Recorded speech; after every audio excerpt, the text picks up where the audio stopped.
Welcome to Brook and Bramble Farm Podcast with Chris and Micah, where we talk about budget homesteading, homemaking, and whatever else is on our minds.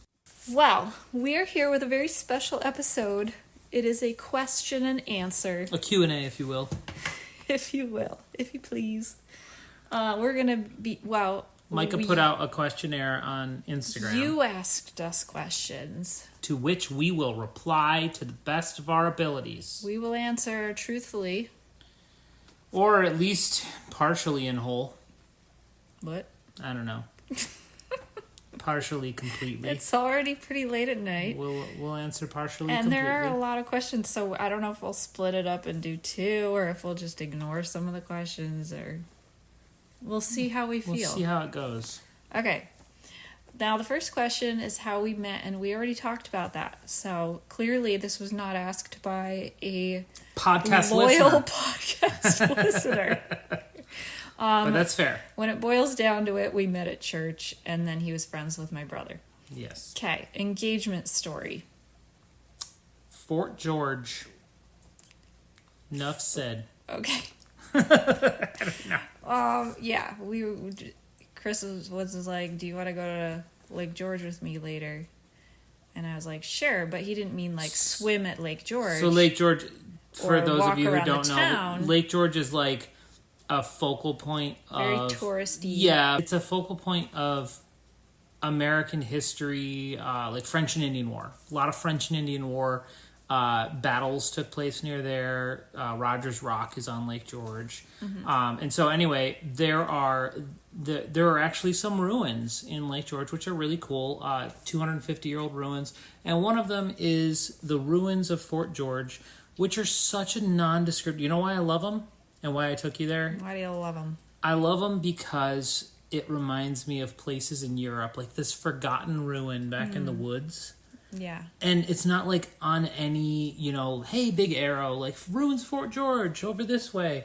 It's just like you're wandering through the park and there's like this pavilion, and then all of a sudden out of nowhere there's this man-made stone bastion jutting up out of the forest. Yeah. And it's so cool. So Chris thought, what better spot to start our lives together than this incomplete bastion of a fort. It was nice. But you can actually see the lake know it from was there. Coming. Actually, I thought it was kind of random that you were like, do you want to go to Lake George? Because it was kind of out of the blue. So I was like, is he planning something? But I didn't really know. So we were just sitting on top of the ruins. And then he was like, took out the ring and said, will you marry me?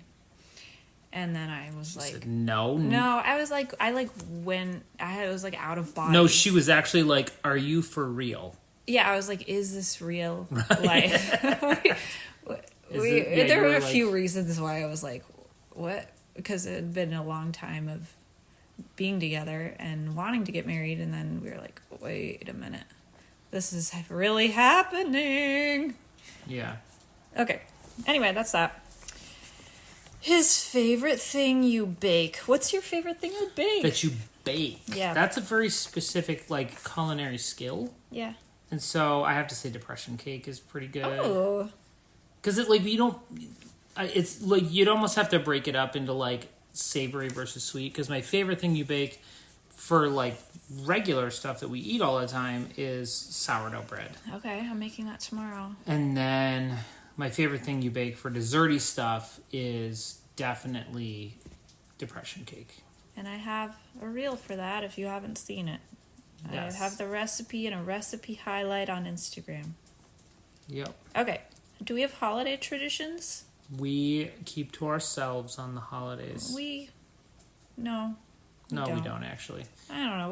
We visit family and we do all the normal stuff. I think one of our funnest holiday traditions is when we decorate our house for Christmas. Yes. And we do I do like that. Yeah, the natural fronds and putting I like when we put up the wreath last year on the new portico. I don't know, Christmas on the new property is so cool because it's just this big field, and when it snowed last year, it snowed for Christmas. Yeah. And so we had this big white field out front, and it was not very fun to decorate our apartment. No. Little house. The duplex. because it was like, what is that called? A gold ring on a swine. What am I thinking of?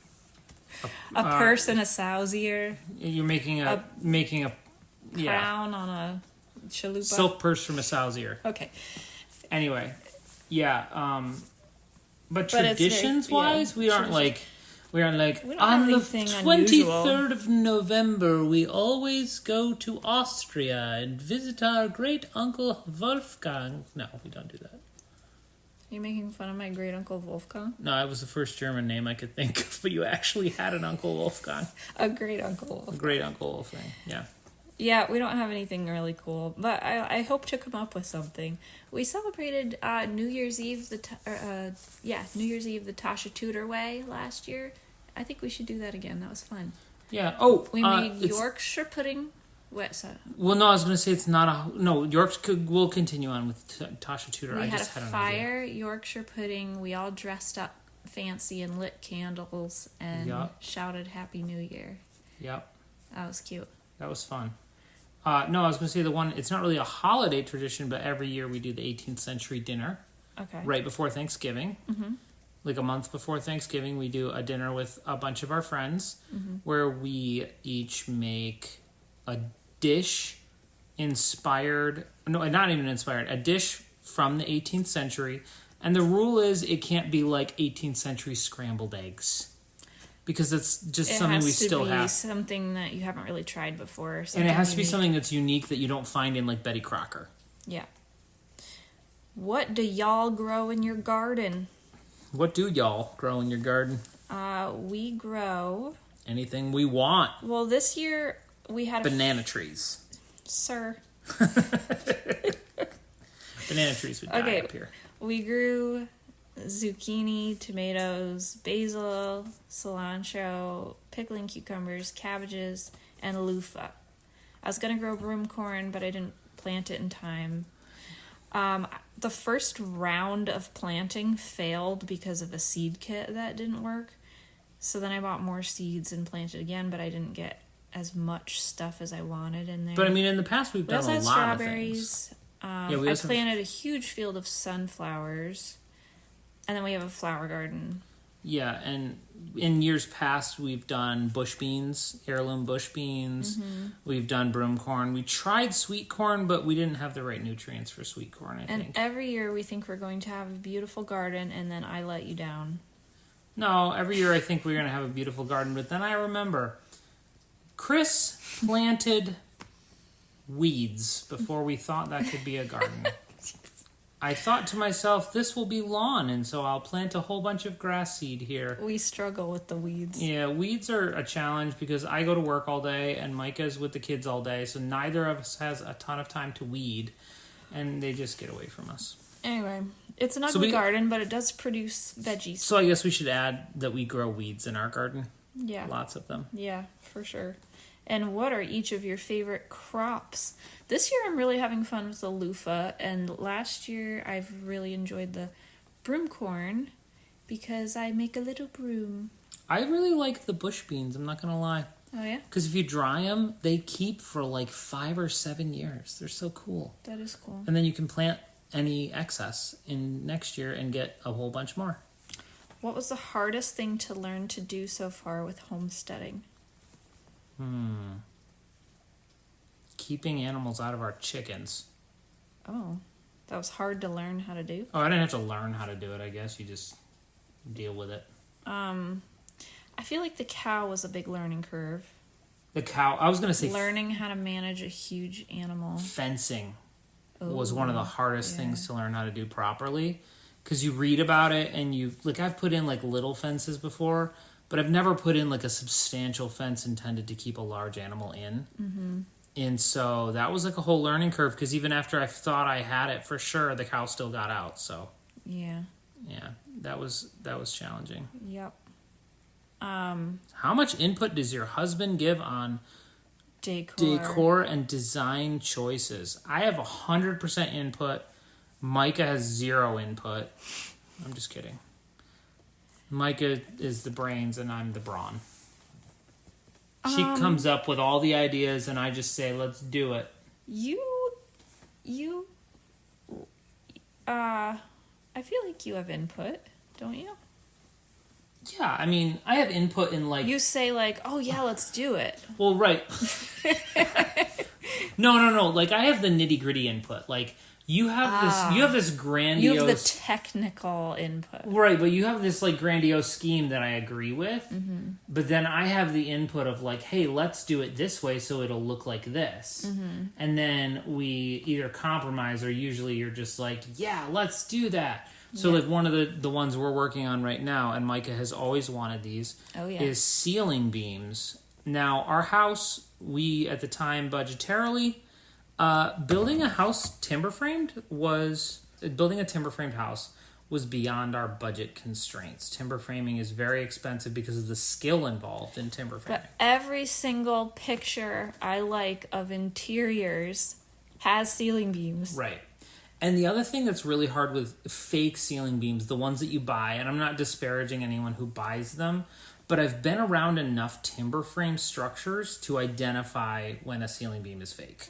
So he's being meticulous about trying to make them look legit. Yeah, so I'm actually to the point where I'm considering mortising the side of my fake timber beams to look like they've been mortise and tenon in the ceiling. And probably no one else will even notice. No one will, but I will always look up there and regret not doing the things to make it look real. That's fair. And so anyway, we bought rough sawn timbers, and they need to be hollowed out so that I can put nailers on the ceiling.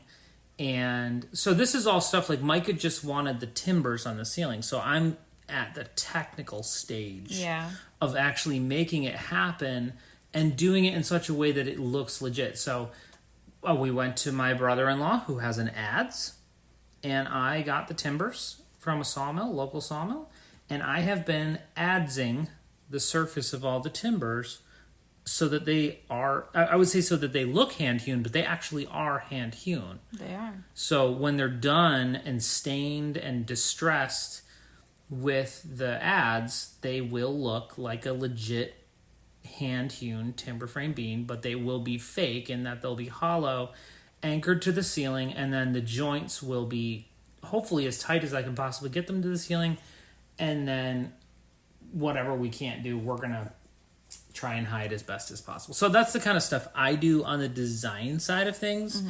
Mm-hmm. Micah comes up with the plan, what she wants it to look like, and then I make it happen for her. Mm-hmm. Yep. Place you would like to travel to. Where don't we want to travel to? I want to go back to Europe. I want to go to Switzerland. I've been there, but I want to go back. Germany. Amalfi Coast. Austria. I want to England. Yep. Cotswolds. I want to go to Croatia, Ravello. maybe. Croatia's getting a little close to a war right now. But it's beautiful. It is. It's true. France. Hungary. Places in France. Yep. Probably. I would love to go to Hungary, but again, getting awfully close to Ukraine right now, and I don't know if I want to be that close to a war. Scotland. Scotland would be really fun. Wales. I have personally always wanted to go to Egypt, but I don't want to go there. Well, the reason you don't want to go... I'll go with you, though. I'm just saying the reason you probably don't want to go is that, like, we're Americans and... No, I don't want to go because it doesn't appeal to me. Oh. I just want to see... It's just... Egypt is like, there's just ancient stuff just, like, vomited out of the sand every day. Vomited? Yeah, it's just like, they can't even help it. They can't even help, like, accidentally exposing... The way you just explained that made it much more appealing to me. I'm just saying, they just, like, they don't even have to try. They just, like, trip on something in the sand and they dig it up and it's a, gold sarcophagus. There's a lot of places we'd like to travel to. Yes, basically almost anywhere. I do want to go out west with our kids, go to the western states, because we both have been there, but our kids have not. They should experience Westland. Westland, USA. Okay, I got a lot of questions about cast iron, and I think it's because before I posted the question, I had something about cast iron in my stories. I do have a reel about it, and I'll probably make another one this week, so I'm not going to go super into cast iron.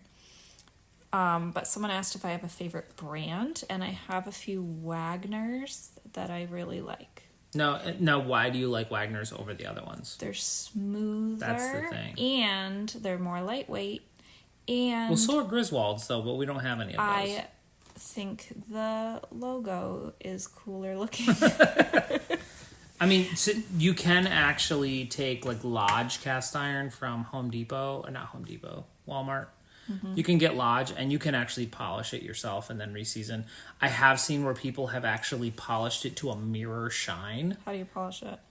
You can sand it. No, they frown on that. Not Lodge? Sandblasting cast iron? No, not sandblasting. I'm saying sand it. Oh, okay. With sandpaper. No, don't sandblast. You're going to make it rougher. Okay. Is Felicity your favorite American girl? Wow. Why does she have a British accent? She's an American Girl doll. I'm so sorry. I'm going to cut that out. Is Felicity your favorite American Girl doll?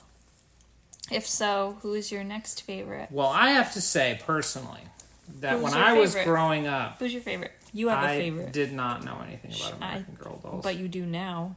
Well, I do now, but So who's your favorite? Josefina, No. Kaya, Felicity, Addie, Molly, Kirsten. Felicity probably, because she's like early American, She's right? like got the colonial vibes. Yep, she's got the colonial vibes. She's my favorite.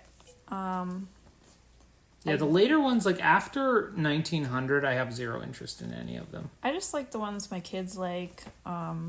Edith really likes Addie because she wears a pink dress. Right, so That's her favorite. qualifier. Pink, and anything. then, who does Margot like? Margot has Molly because her aunt gave it to her, so that's Yeah. really special. Molly and Molly she kind of came- looks like Molly. She's Yeah. brunette with glasses. And Molly came with like the full set from her aunt. Oh, Like she yeah. kept everything. It was pretty cool. amazing, yeah. Are you always... This one made me laugh. Are you always in the peasant getup, or is that just for content filming? I actually, like, when she said that, I was like, why does she think that that's what peasants Okay. look like? I First assume it's of a woman all- who asked it. First of all, Wearing a dress is not dressing like a peasant. I think maybe it is hard for some to differentiate between when I'm costuming and when I'm just wearing... Because I do kind of have a little bit of a peasanty style, I guess. I guess if maybe. you were like an Eastern European peasant in like I wear 1901. dresses. Are dresses peasanty? No, dresses Okay. are dresses. But Peasant. If you were in peasant garb, here's the thing: if you were in peasant garb, you would be in rags all the time, and they'd be covered in filth. okay, if you see me, basically, if you see me with a handkerchief on my head, it's a costume. That's the qualifier. I only dress up for the Tasha Tudor videos. And recently I Some did, like, I ads. was trying to be old fashioned. I was like doing laundry in a wash tub.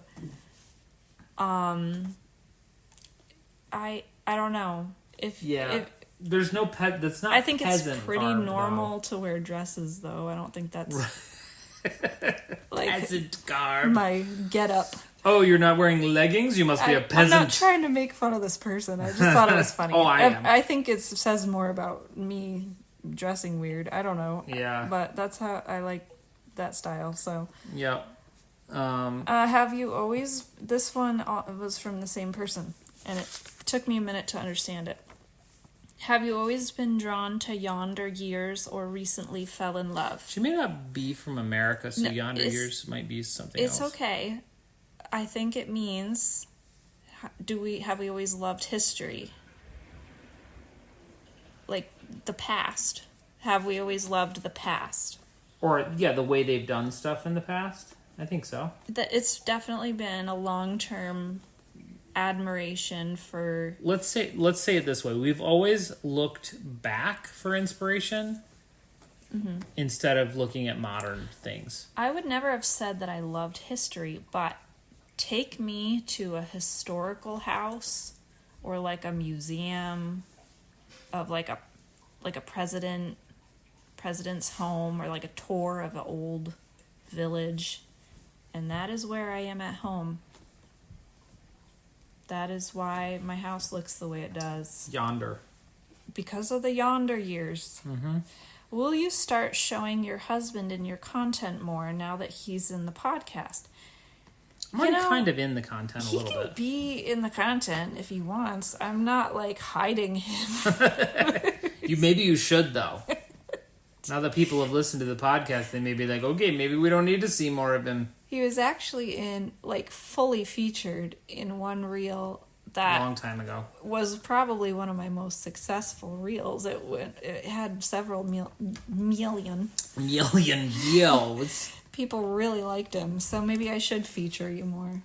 Yeah, I don't know what we would feature me We're gonna in. do a sequel to that one. We were going to do one on, making the beams for the ceiling. Oh yeah. So maybe we'll do one of those. Sometimes your hands are in it. That's if you're, the thing. Making something. You don't need to see all of me. You need to see what I'm working on. Okay. You don't need to see me to see what I'm working on. What I'm working on is the important thing. Yeah. Sorry, I didn't mean to make a noise. I was checking the time. Okay, here's one that is only funny because they were trying to fit it in the little box, so it's worded a little silly, but he does chores by himself. No reminder. Notice and do. 0 you involvement. No, actually, I sit on the couch all day until Micah says, Chris, get off your duff and do something around the house. Okay. And I also want to know what she's qualifying as chores, like menial tasks, or Okay, here's the thing. We're very, very comfortable in the way that things are split up. We never really discussed, I'll do this and you do that. We just kind of do what we needs to be done. Do, and we do what needs to be done. And so his zones are outside work or like heavy labor work, building projects, and car repair stuff, the lawnmower, the lawn, maintaining all the small. demands. No, I'm just saying, so I could understand where she's coming from if your house was 90% of the time you spent your home indoor, or you spent your time indoors If because we you were didn't both have working, right. if we were both working and we didn't have a huge yard, and we just had mostly house chores, then I bet you would probably do dishes. Right, because at the end of the day, I don't need to mow the lawn for 3 or 4 hours like I do now. Yeah. At our old house, it used to take me 10 minutes to mow the lawn. But I did a lot more dishes. And I have just about as much. I have zero resentment for you not doing dishes, just like you have zero resentment for me not changing the oil on the cars. Changing the oil on the cars and stuff. It just kind of works out, and it's not even like girl chores and boy chores. It's just like that's what we like to do more. I don't know. Yeah, and when stuff needs to be cleaned up or whatever, we just do what has to be done. If you saw me struggling, Yes. overwhelmed in the house, you would for sure step in and do that. Yeah, so it's not like we separate. I know some people think that you need to define what your job is and what the other person's job is, and yeah. And sometimes I'll go out and help you stack wood or. And I think it's funny the way that it's worded, because it actually is I feel like it's coming from a judging others by yourself. No, it's worded that way because they were trying to fit it in the. No. I'm saying the way it's worded is an implication that they're coming from a place where that does not happen. It's possible. Because otherwise, if you assume that other people, if you judged others by... a lot of people's husbands maybe don't help when they should. That's what I'm saying. So it's coming from a place of I've had to do XYZ to get my husband to help me do chores. Why don't you have to do that? Or do you also have to do... it's kind of... They're trying to find... maybe some common ground. He does almost no house chores, but I'm fine with that. I hope that answers the question. Tips for handling toddler I cannot speak today. This was what I was worried about when you wanted to start a podcast. I can't talk. You can edit all this out. Okay. Tips for handling toddler tantrums / mood swings. Do you ever lose your cool? No. Me either. Never. We are perfect parents. Toddlers. We are the 3 Ps, practically perfect parents. Yeah. Just kidding. Toddlers are challenging. They are. I think our latest version of a toddler has been the Agnes. most toddlery, would you say? Yeah, she's got some mood swings. She has the redheaded temper. Yeah. However, She's also very sweet. she's super sweet. She doesn't ever have like a full blown Oh, she never loses it. tantrum. I don't know if I'd call it a tantrum. Yeah, I think most of our kids are this way, right? They'll get into a funk, but you can get them back out of it Yeah. by distracting them or by giving them something to do. Mm-hmm. Like making them feel like they're being useful Yeah. helps a lot. If Oh, you yeah. can just be like, hey, can you help me do this? And if it's something they like, or even if it's not something they necessarily like, but they see you doing it and they like to do it, I think making a kid feel useful snaps them out of a lot of stuff. That's true. You know, sometimes we can take Agnes and she's like breaking down crying. Actually, it just happened tonight, right? You can just kind of explain to her what's going on and why you're doing what you're doing, and then Yeah. ask her to help you clean up the living room. Most of the time it was just a misunderstanding. Yeah, but and it ends up being like, instead of a misunderstanding, it ends up being like, I was personally just attacked. And this is all the end of the world. Well, she feels like she's not being heard and understood, and then Well, it's because she's talking over everyone. and usually it's because she wasn't seen or understood. Right. So I can see how that would be frustrating. I don't know. Usually we just say, you can't. We explain she can't do that, and she better not do it again. Mm-hmm. And then we talk it through. It's good that she can talk so well, so Yeah. that's helpful. It's always so much easier when they can communicate really well. Yeah. I don't know. I guess I don't have any helpful tips. How long do kitchen tiles need to cure? They are actually not epoxy or concrete. They need to cure for exactly 0 seconds once Well, they they're hit the right fired. temperature. They're Yeah, fired in a kiln. they're ceramic, so they are made of clay. They're dried.